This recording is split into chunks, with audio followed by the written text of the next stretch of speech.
moment dito sa UAAP? As of now, wala pa po kasi hindi pa po tapos yung season. So, I'm still hoping na may mas mangyari pang mas maganda dun sa mga past na yun.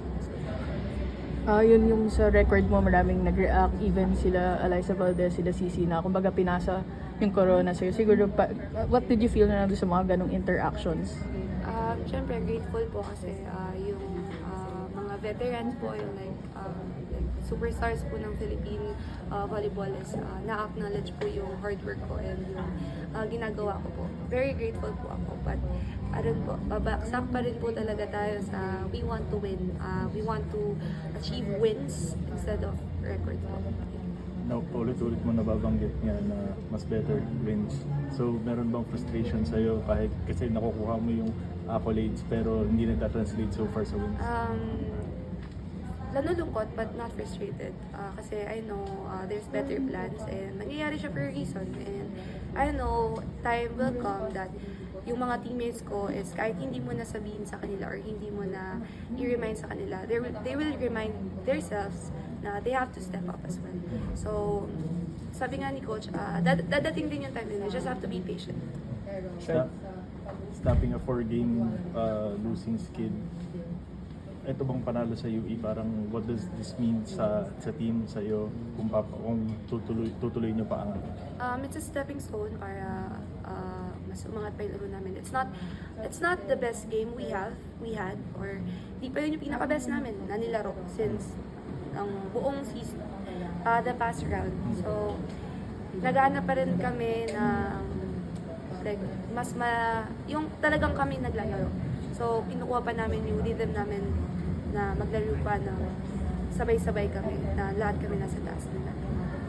Siya, nabanggit ni Eliza Valdez din na naniniwala siya na marami ka pang records na kayang masira, basagin.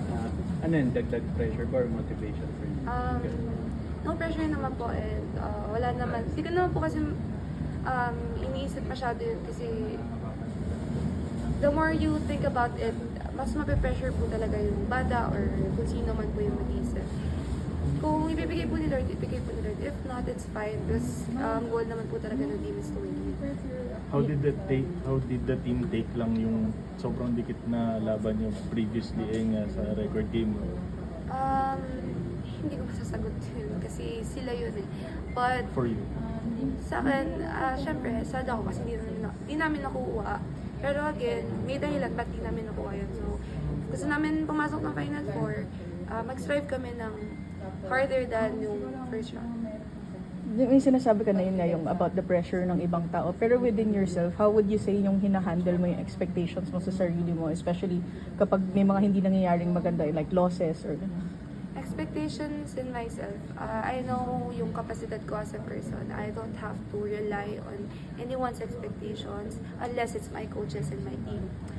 But anything else behind that is hindi ko na po masyado inisip. Basta ang tinatraining ko, yung wino-work on ko sa pang-araw-araw, yung alam kong kaya ko, yun na po yung gagawin ko.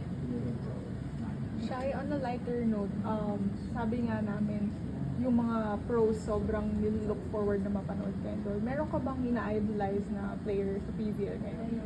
Si Eliza Valdez po. Kasi since then, nung naglaro po ako ng actually, yung Lasal players din po that time, nung magkalaban po sila season 70 plus pa po yun eh. Bago po ako mag-start, sila po yung pinapanood ko maglaro nun. Then, sobrang nilolook up po sila hanggang sa nakita ko na po sila sa practice. Naglalaro na po ako. did you ever think na magkakaroon ka ng ganitong interaction sa kanila? I've never expected na magkakaroon po ng ganito kasi pag nag-expect po talaga, there's pressure. So, mas mabuting huwag mag-expect and just do your job. Okay.